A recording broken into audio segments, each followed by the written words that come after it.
Buenos días, buenas tardes, buenas noches.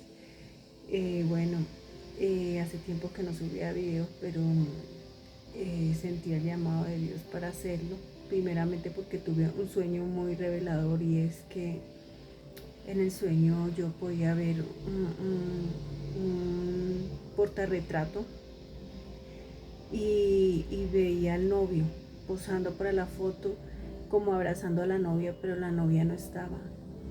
eh, Estaba borrado, o sea, no estaba en el lugar donde la novia debería estar, no estaba. Y desperté como preguntándole a Dios qué significaba eso y sentí que Él me dijo, la novia fue arrebatada. Entonces el llamado primeramente es que Cristo viene por su iglesia y estamos tan cerca y no nos imaginamos cuán cerca estamos y debemos estar preparados, apercibidos. Lo otro es que también estaba hablando con el Señor acerca de varios interrogantes, de la violencia que se está viendo, de que se ha profetizado de que vamos a volver a los tiempos acá en Colombia de Pablo Escobar Gaviria, que, que sabemos todo el daño que hizo y todas las muertes que ocasionó. Entonces, cuando ocurrió el atentado contra Miguel Uribe Turbay, le pregunté a Dios, primeramente le di la gloria a Dios porque sé que Él lo salvó, lo rescató y está vivo por Él. Y escuché profecías que hablan de eso. Y después le pregunté por qué le diste esa oportunidad a Él y no se la diste a Luis Carlos Galán, a Rodrigo Lara Bonilla o a otros personajes de la política que han sido líderes y que tienen buenos ideales y que hubieran cambiado de pronto este país. Entonces me quedó ahí ese interrogante y empecé a escuchar algunos documentales acerca de la vida de ellos y encontré varias razones que para nada son físicas, más que todo espirituales, pero que obviamente trascienden al ámbito físico. Y también el Señor me mostraba por medio de su palabra. Entonces quiero invitarlos a que hagan este recorrido conmigo de reflexión para saber por qué estamos acá. Obviamente hay mucha historia que aprender, que analizar, buscar. Y como dice una frase, el que no conoce la historia está obligado a repetirla y creo que eso está pasando en este país. Y claro, obviamente hay un juicio mundial por el cual nosotros los seres humanos debemos estar preparados y en oración, porque creo que nuestra batalla no es física tanto, sino espiritual. Y si hubiera una parte física sería diferente a lo que nos imaginamos.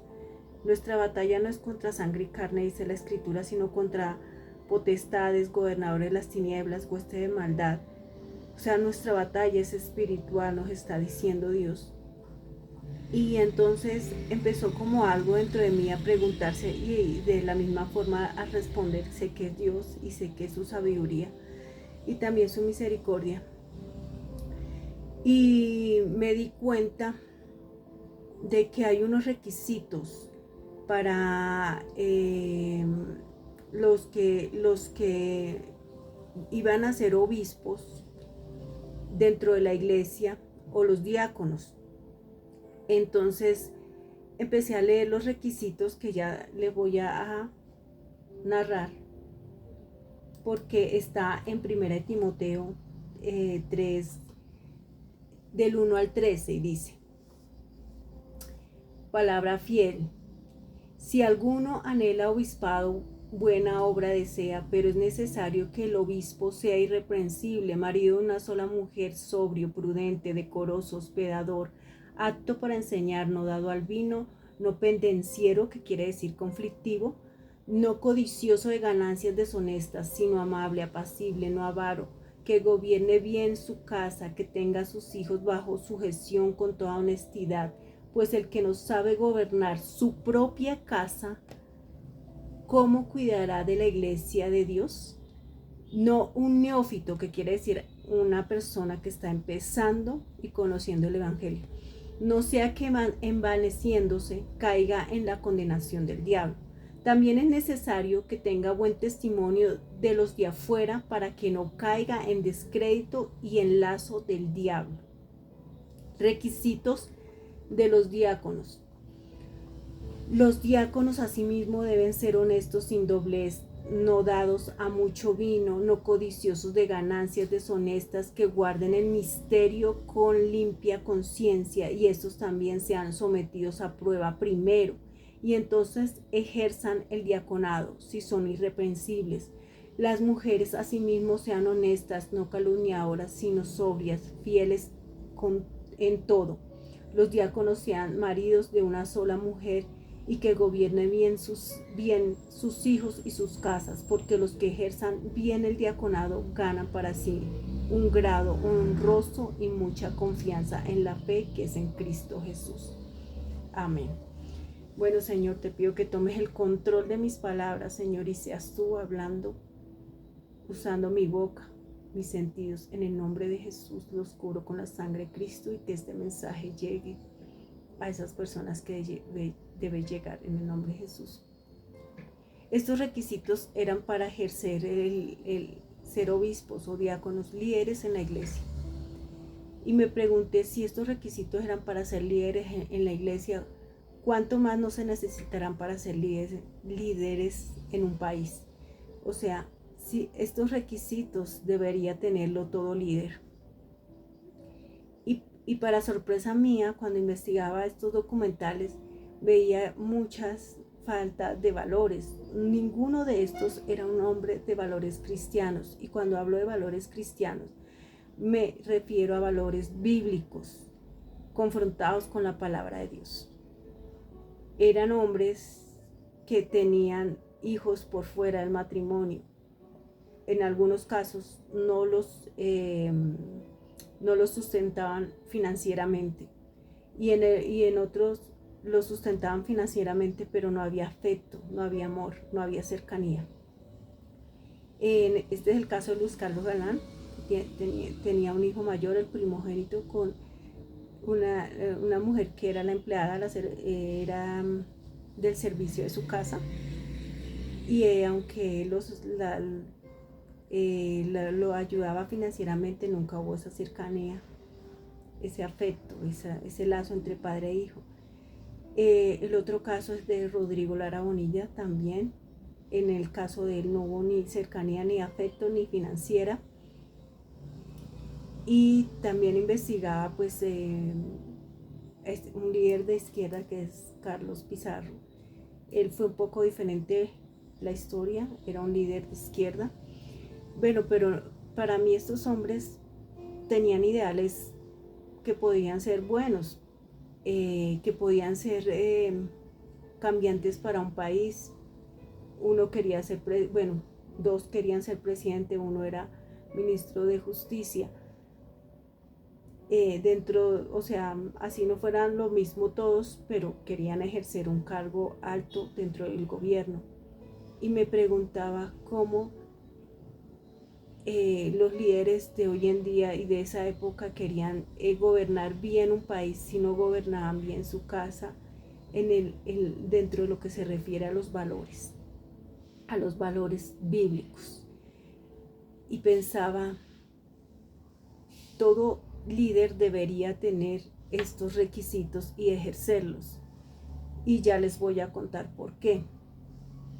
Y aquí voy con el siguiente texto, que es 1 Juan 5, 18, 20. Sabemos que todo aquel que ha nacido de Dios no practica el pecado, pues aquel que fue engendrado por Dios le guarda, y el maligno no le toca. Sabemos que somos de Dios y el mundo entero está bajo el maligno. pero sabemos que el Hijo de Dios ha venido y nos ha dado entendimiento para conocer al que es verdadero, y estamos en el verdadero, en su Hijo Jesucristo. Este es el Hijo, este es el verdadero Dios y la vida eterna. Hijitos, guardaos de los ídolos. Amén. Está en 1 Juan 5:18 al 20.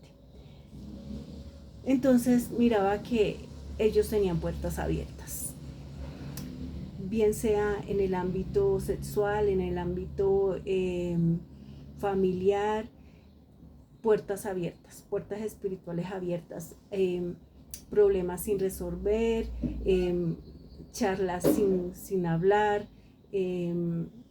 muchas cosas que tenían que hacer para estar bien, digamos, con Dios y con el mundo, y no lo hicieron. Sé que tuvieron el tiempo porque Dios protege al hombre para que se salve, y no lo hicieron. Entonces estas puertas abiertas operaron en contra de ellos en el momento de sus trágicas muertes. Admiro profundamente a Galán, y siempre desde pequeña que miré cuando fue un suceso, bueno, que se escuchó en el mundo entero, su muerte en el año 1989, admiré su pasión para expresar sus ideas, para hablar al pueblo. Era un hombre muy enérgico, apasionado para hablar, y tenía claras sus metas, pero estas puertas tal vez, puertas no tal vez, sino seguramente contribuyeron a su muerte, porque el enemigo coge todo esto en el ámbito espiritual para atacar. Así como el enemigo le pide permiso a Dios en el libro de Job para atacarlo, también tiene que hacerlo con cada uno de los seres humanos, porque somos creación de Dios. Le pertenecemos, fuimos comprados a precio de sangre, siempre y cuando hayamos aceptado a Jesús y hayamos decidido seguirlo. ¿Qué pasa? Que estas personas no tenían valores cristianos, no seguían, tenían esas puertas abiertas. Yo solo puedo ver unas, pero debieron haber más, porque una conlleva a la otra, y por eso cayeron bajo las balas. No estoy justificando la maldad, eso fue en los años entre 80 y 90, que hubo mucha guerra, y creo que se está repitiendo la historia, porque siempre se condonó el pecado, se condonó los crímenes, y se amnistiaron todos los grupos armados. Y este es el caso de Carlos Pizarro, que también era otro idealista y fue asesinado dentro de un avión por sicarios, de la misma forma que los otros dirigentes. Entonces también creo que él en particular fue víctima de su propio invento, porque creó una guerra, siendo de cuna noble, creó una guerra y quiso hacer como justicia por su mano y por medio de la violencia, y luego acabó esa guerra y firmó la paz. Y como a muchos no les convenía la paz, decidieron matarlo. Entonces hemos estado en esta lucha una y mil veces. O sea, se ha repetido y se ha repetido y se ha repetido, porque no se ha hecho justicia. Dios nos está pidiendo que hagamos justicia en nuestro diario vivir y en este país, en todos los casos que deben estar arrumados allá en el gobierno y en las salas de justicia o de entes gubernamentales, y esperando ser resueltos. ¿Qué reflexión me queda? Que cuando hay puertas abiertas no se puede levantar a alguien y ser un líder, porque vas a ser figura pública y van a ver tus partes más íntimas como familia, como persona. Entonces no deberías tener pues puertas abiertas. No, Dios nos está llamando a ser perfectos, pero sí correctos.